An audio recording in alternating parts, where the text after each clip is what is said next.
রবিবার সকালে চট্টগ্রামের সীতাকুণ্ড উপজেলার ৮ নং সোনাইছড়ি ইউনিয়নের শীতলপুর উচ্চ বিদ্যালয়ের অবসরপ্রাপ্ত প্রধান শিক্ষক আব্দুল কালাম আজাদ ও সহকারী শিক্ষক রঞ্জনা শ্রী ভৌমিকের বিদায় সংবর্ধনা অনুষ্ঠিত হয়। অনুষ্ঠানটির আয়োজন করেন বিদ্যালয়ের প্রাক্তন ছাত্রছাত্রী পরিষদ।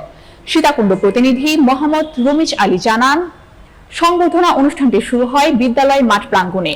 সভাপতিত্ব করেন প্রাক্তন ছাত্রছাত্রী পরিষদের সভাপতি বেলাল হোসেন।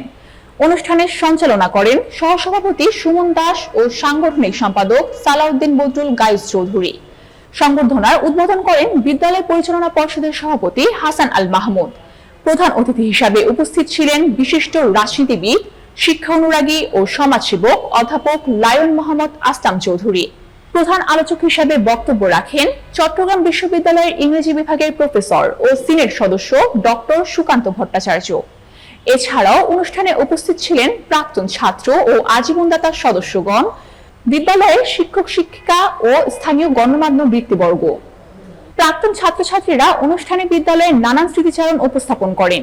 প্রধান শিক্ষক আবুল কালাম আজাদ ও সহকারী শিক্ষক রঞ্জনা শ্রী ভৌমিক ৩০ বছর শিক্ষা জীবনের পর বিদ্যালয় থেকে অবসর গ্রহণ করেছেন।